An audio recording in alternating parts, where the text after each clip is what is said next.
Rusia del kundër Amerikës dhe bashkohet me Iranin. Presidenti Vladimir Putin gjatë një takimi në Kremlin me ministrin e jashtëm të Teheranit Abbas Araghchi dënoi sulmin e Shteteve të Bashkuara në 3 impjantet bërthamore, duke konsideruar një agresion të pajustifikuar dhe të paprovokuar. Ky agresion absolutisht i paprovokuar kundër Iranit nuk ka asnjë bazë dhe asnjë justifikim. Nga ana jone po bëjmë përpjekje për të ndihmuar popullin iranian. Jam shumë i lumtur që jeni në Moskë sot. Kjo na jep mundësinë të diskutojmë të gjitha këto tema të mpreta dhe të mendojmë së bashku se si t'i zgjidhim ato. Më pas, Putin dërgoi urimet e tij më të mira për presidentin e Iranit dhe liderin suprem. Ministri Araghchi doli shumë i lumtur nga takimi me presidentin rus, me të cilën foli për reagimin e mundshëm ndaj sulmeve amerikane. Ai sqaroi se konsultimet mes Teheranit dhe Moskës janë bërë më të saktë, serioze dhe të ngushta. Ky është një akt agresioni dhe një sulm që duhet dënuar pamëdyshje. Ne vlerësojmë qëndrimin e Rusisë në dënimin e këtij sulmi në termat më të forta të mundshme sot dhe shpresojmë se kjo do të shoqërohet me mbështetje praktike në Këshillin e Sigurimit. Sulmi i kryer nga Shtetet e Bashkuara është para së gjithash një sulm ndaj Kartës së OKB-s, pasi është tërësisht në shkelje të saj. Është një sulm ndaj të drejtës ndërkombëtare, një sulm ndaj normave dhe kornizave ligjore dhe më e rëndësishmja, një sulm ndaj traktatit të mospërhapjes së armëve bërthamore.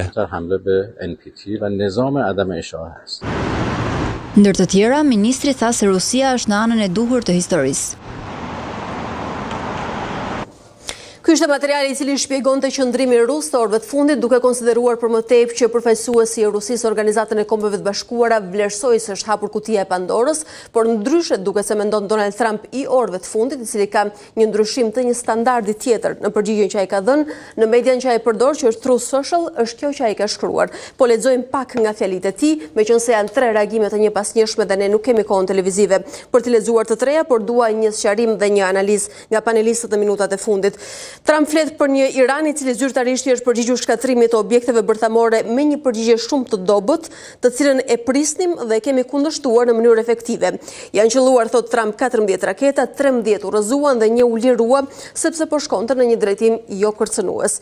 Jam i kënaqur të raportoj se asnjë amerikan nuk u lëndua dhe mezi u shkaktua ndonjë dëm. Më e rëndësishmja, ata i kanë nxjerrë të gjitha nga sistemi i tyre dhe shpresojmë që nuk do të ketë më urrëtie. Dua të falenderoj Iranin që na dha njoftim të hershëm, gjë që bëri të mundur të mos humbiste asnjë jetë dhe askush të mos lëndojë. Ndoshta Irani tani mund të vazhdojë drejt paqes dhe harmonisë në rajon dhe unë do të inkurajoj me entuziazëm Izraelin të bëjë të njëjtën gjë. Faleminderit për vëmendjen tuaj ndaj kësaj çështje. E prisit të reagim të Donald Trump në këtë orë apo të gjithë ishte në pritje të një sulmi të mundshëm? Unë e thash edhe pak më parë që secili, domethënë kur flitet për politikë të jashtme, ata i flasin njëkohësisht atyre të themi publikut të tyre brenda vendit dhe natyrisht i flasin edhe interlokutorëve të jashtëm. Kështu që në rastin konkret të dy palët e di që një luftë e përshkallëzuar do sillte një kosto maramendse natyrisht për regjimin e Iranit dhe për ajatollat personalisht, por edhe për popullin e Iranit dhe natyrisht nuk do ishte pa pasoja edhe për bazat amerikane dhe për ushtarët amerikan në rajon, natyrisht dhe për aleatin e Shtetit Bashkuar të Amerikës, Izraelin dhe aleatët e tjerë në rajon si Arabia Saudite, Bahreini, Katari, Emirat.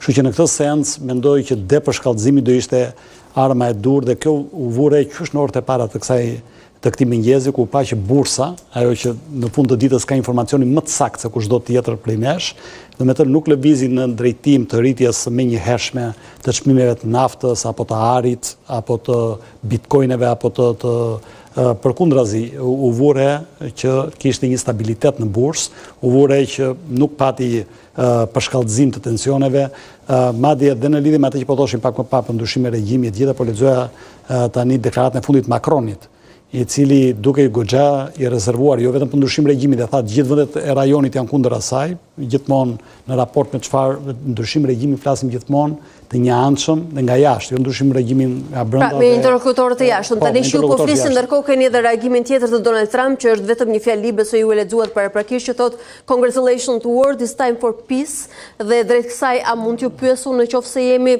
shumë të inkurajuar për të thënë që erdhi koha për paqe pas disa ditësh luftë, apo gjithsesi ky nuk mund të jetë qëndrimi përfundimtar dhe final që mund të marrë Donald Trump në emër të Izraelit dhe Iranit? Mendoj duke parë gjithë lëvizjet e orëve të fundit, pra edhe në raport me Izraelin, i cili deklaroi pak orë më parë që kishte bërë sulmin më të madh drejt qendrave urbane përfshirë Teheranin, por sipas gjithë analizës ushtarake është duke harxhuar themi ato fishek të fundit në një lloj lufte konvencionale, ashtu si kundër dhe nga Irani dhe natyrisht nga Shtetet e Bashkuara të Amerikës, po jepen sinjale më së të qarta që askush nuk dëshiron ta precipitoj këtë konflikt në një konflikt larg qoftë global, po edhe me përmasa më të mëdha rajonale, të cilat do kërcënonin sigurinë rajonale. Zoti Beqa, ndoshta po shkojmë drejt asaj që u thatë në nisje të debatit të kësaj mbrëmje, që interlokutorët të cilët u dukën si ofensiva, sulme dhe kundërsulme, në fakt ishin thirrje të dëshpëruara për të ulur në tryezën negociatore. A është vula kjo që dha Donald Trump? Nuk besoj që jemi në momentin e fundit, në momentin final. Po, por ndoshta një pararendje. Natyrisht që kundërpërgjigja e Iranit ishte e përllogaritur që të mos shkaktonte një kundërpërgjigje nga ana e Shtetit Bashkuar të Amerikës dhe me sa duket mesazhi është marrë nga ana e Shtetit Bashkuar të Amerikës dhe ne për fat në Shtëpinë e Bardhë kemi një president i cili është angazhuar për paqe dhe në mënyrë të veçantë për paqe në lindjen e mesme. Natyrisht që gjitha deklaratat e tij janë një sinjal pozitiv dhe një lajm i mirë, por situata shumë komplekse, shumë delikate dhe mund të provokohet nga momenti në moment. Keni parasysh që qëndrimet e palëve dhe në mënyrë të veçantë qëndrimet e Izraelit dhe të Iranit janë shumë larg me njëri tjetrin dhe frika që ka regjimi në Iran që fuqitë e jashtme mund të tentojnë një ndryshim të regjimit në Iran mund ta përshkallëzoj situatën. Prandaj menaxhimi i situatës për mua është një menaxhim shumë i vështirë dhe nëse do të arrihet të menaxhohet dhe palët të ulen në tryezën e bisedimeve, atëherë kemi një oportunitet, një mundësi të madhe që hapet për paqen në lindjen e mesme.